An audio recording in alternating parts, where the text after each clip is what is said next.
Por isso que conhecer a Deus, conhecer também os tempos de Deus na nossa vida é fundamental, irmãos, para que você avance, porque às vezes queremos algo, mas não é o tempo, e Deus nos faz esperar. Calma, fica aqui em stand-by, vai chegar a hora. Você precisa esperar o tempo em que as coisas vão começar a mudar. Conhecer a Deus é ter perseverança para que o tempo dele processe todas as coisas na nossa vida. E isso tem que ser uma chave na sua vida, para que você não se antecipe, para que você não passe na frente de Deus, para que não fale o que Deus não quer que você fale, que você não murmure, não reclame, não desista. Não se veja como uma vítima, um coitadinho, ninguém me ama, ninguém me quer, que se exploda, que o Senhor me ame, que o Senhor me queira, que o Senhor esteja segurando as tuas mãos nesse dia mau, porque isso que interessa, você saber o quanto o Senhor se preocupa com a sua história, com a sua vida. E Esther, irmão, sendo judia, ela foi rainha.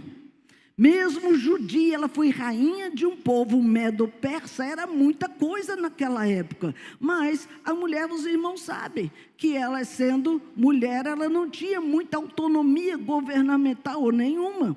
Ela nem era chamada sempre para estar na presença do rei. Ele tinha um harém fenomenal e ele usava quem ele queria na época.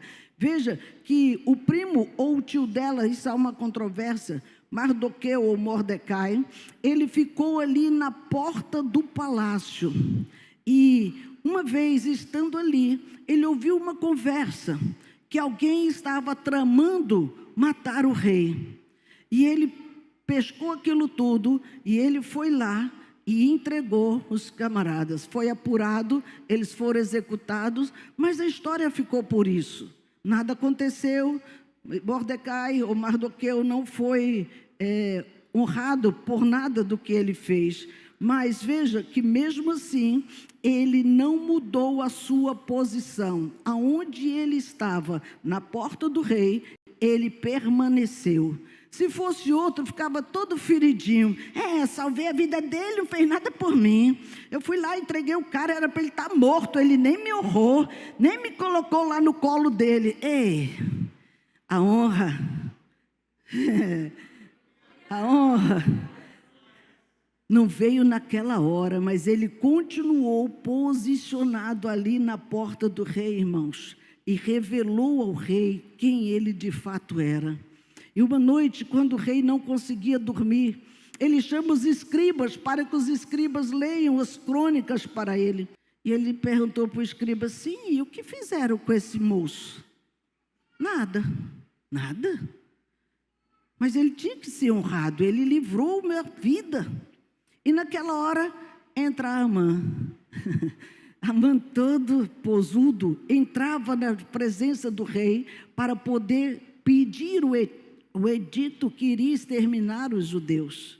Só que o rei falou primeiro: Amã, o que eu posso fazer para honrar uma pessoa que me agrada? Peito tufou. Quem que agrada o rei? Sou eu. Ele vai querer fazer uma gracinha comigo. Coitado, né? E ele então colocou para o rei tudo que enchia o seu coração. Rei, manda colocar no cavalo do rei, colocar a capa do rei, a coroa do rei, desfilar pela cidade, e assim uma pessoa puxar o cavalo e dizer: assim o rei faz com a pessoa que ele decide honrar, ele dá o seu lugar. Isso, faça isso com Mordecai. Uau! Ele desmontou naquela hora, porque era um homem que ele odiava, e agora ele ia puxar o cavalo e dizer: assim que se faz com a pessoa que o rei decide honrar. Irmãos, Deus honra ou não honra aquele que é fiel? Fica na tua que ele vai te honrar, crente. Vai chegar a tua hora. Ele esperou pacientemente posicionado. E quem foi lá tirar o sono do rei foi Deus, porque ele decidiu honrar o seu filho. Por isso, queridos, nada pode impedir e desfazer aquilo que Deus decide fazer.